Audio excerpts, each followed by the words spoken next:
Long ago, in a village, there was an emperor who had everything. He possessed immense wealth, a good populace that cared for him and followed his orders faithfully. The emperor, in turn, took good care of his subjects, ensuring they never felt any lack of anything. Although the emperor had everything and there was no apparent deficiency, his mind could never settle on a single task. Whenever he attempted to do something, his attention would wander, leaving him deeply troubled. Many times the emperor sought advice from neighboring kings, and each one offered different suggestions. Despite trying every approach suggested by them, the emperor found no benefit, leading to constant worry. Even at times, he couldn't sleep at night, restlessly changing positions. One day, a piece of information reached the emperor's ears. There was an extraordinary person in his kingdom whose words were invaluable, containing the secrets and truths of life. People traveled from far and wide to meet this exceptional individual, whose every word held the essence of life's mysteries. The emperor, desperate for a solution to his inner turmoil, decided to seek out this person. Since every person solves their problems very easily and effortlessly, Emperor was very pleased to hear this.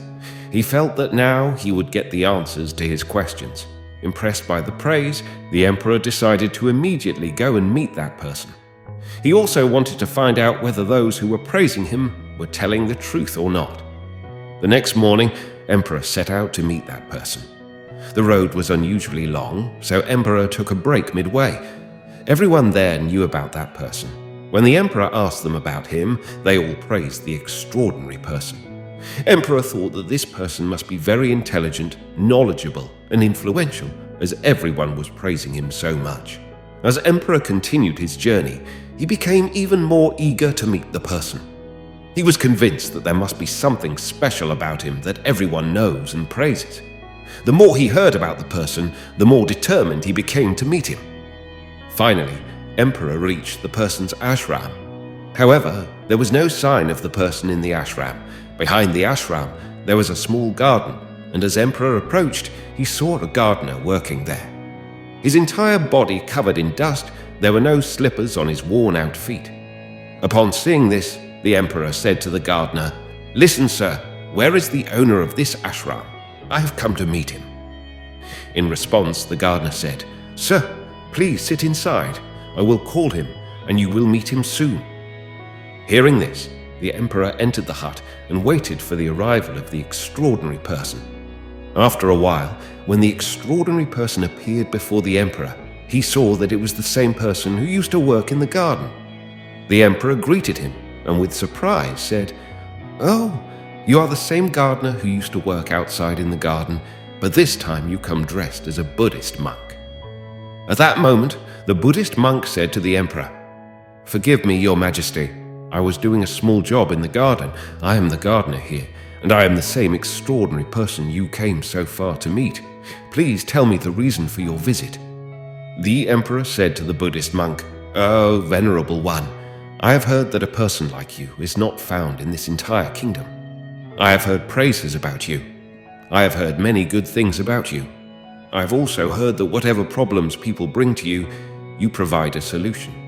That is why, today, I have come here to meet you and listen to your teachings. However, I have a doubt in my mind."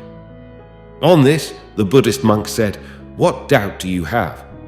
The emperor replied, "I have heard that you can solve any problem, but I doubt this. I have seen many scholars, many knowledgeable individuals. Whenever they walk, they have various books of knowledge with them.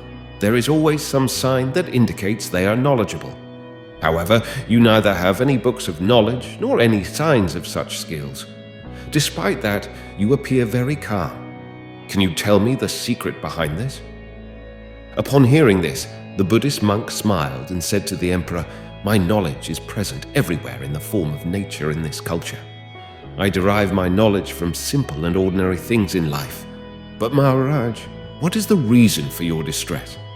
Please explain to me why you have come here." The emperor said, "Guruvarya, the reason I have come here is that I cannot focus my attention on any task for a long time. I get distracted from the work after a short while. Please guide me on how to solve this problem." I am quite worried about it." The Buddhist monk understood the emperor's problem and said, "I comprehend your issue. I can suggest a solution for the task you are unable to concentrate on, but it's already late today. Let's meet tomorrow morning. Tomorrow morning will be a suitable time. When you meet me tomorrow morning, I will answer all your questions." Saying this, the Buddhist monk returned to his garden, and the emperor also returned to his palace. However, the emperor couldn't sleep the whole night. He kept thinking about what the Buddhist monk would tell him. The simplicity with which the monk conveyed his thoughts and the tranquility that emanated from him were truly astonishing.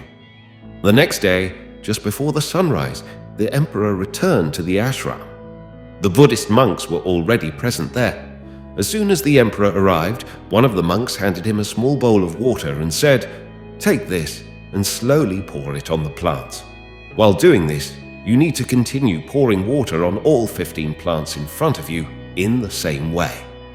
But remember, during this process, you should neither do anything else nor think about anything else. Your entire focus should be only on these plants." As the emperor started this activity, the monk advised, "Keep in mind that you should not engage in any other activity or let your mind wander. Your attention should be solely on these plants while you water them." Here is the rewritten and translated passage in English. If any thoughts come to your mind during this process, pause there, and then start watering the plant again from the beginning. When you have given water to all these 15 plants in this manner, come to me, and I will answer all your questions. The emperor had never done such a task before, and it seemed like a very small task to him. He was about to attempt such a task for the first time.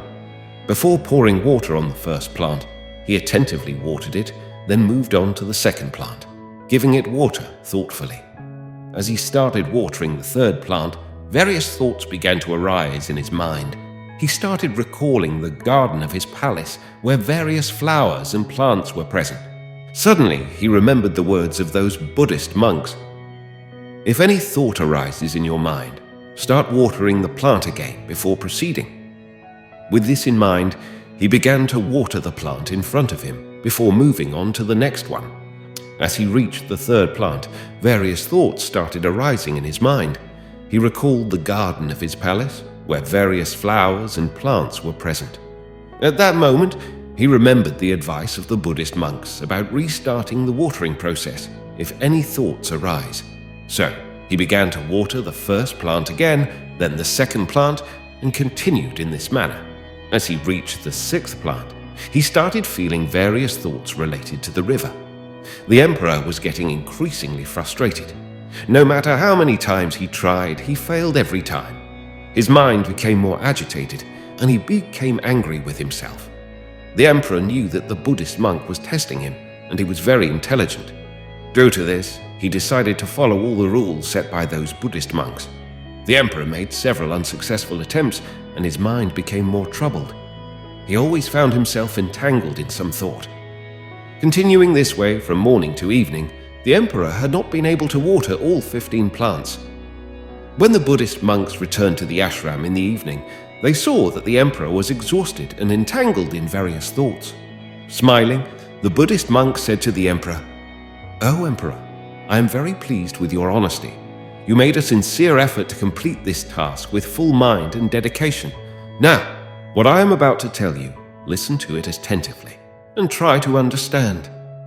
When our mind becomes empty of thoughts, its true nature is revealed. Even a simple task can provide us with knowledge and peace. The burden you felt was because, as if I had placed a burden on your shoulders, and this is why you could not stop yourself in this moment. When a task placed before us seems burdensome, we want to finish it as quickly as possible, and during that work, we cannot give our full attention to it. But if you understand the importance of this moment, give importance to it, and focus only on the plants and water, you won't be troubled by any thoughts." The emperor listened carefully to the Buddhist monk's words and realized the wisdom behind the test. Certainly. Here is the English translation and rewrite. "O king, I understand your words that I wanted to meet you quickly by finishing this task hastily. Due to this, my mind couldn't fully engage in this work. However, The moment we live in is challenging. Do I need to undergo any austerity or meditation for this? Upon hearing this, the Buddhist monk smiled again and said to the emperor, "The calm mind you seek is already present within you. There is no need to go anywhere for it, nor is there a need to find a peaceful place. What is essential is to focus on your breath. Learn to pay attention to your breath. See how we are breathing and how we let go. Try to observe and understand this. Then you will realize that your calm mind is already within your breath. When doing any task, whether big or small, focus on your breath.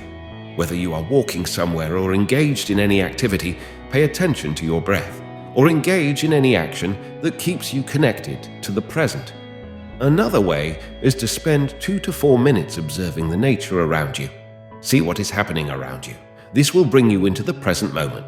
Then, perform your task, not just to finish it quickly, but with full dedication, so your mind will be concentrated. When your mind is concentrated, whether the task is small or big, your mind will be completely absorbed in it. That task will not only bring you peace, but also wisdom. During such times, no thoughts of any kind arise in our minds. When we do this, the doer and the deed become one, and the inner peace within us becomes evident. You can call it joy or living in the present. This state can be easily attained through practice. The Buddhist monk finished speaking, and the emperor bowed to him, returning to his palace. He began focusing on his breath, and through continuous practice, performed every task with attention and dedication. This brought him immense peace, and he gained wisdom even from small actions. Therefore, never consider any task as a burden, as if you consider it a burden, you will try to quickly get rid of it.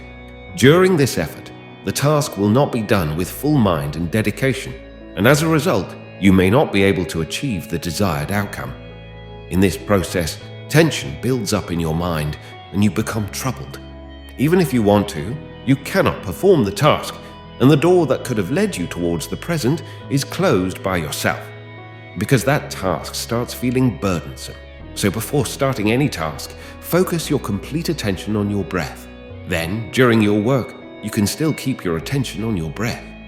The focus on your breath will transform into focus on your work, and any difficulties in the task will be resolved in a moment. No matter what adverse circumstances you may face, you will complete the task with full mind and dedication. Friends, I hope you have learned something from today's video.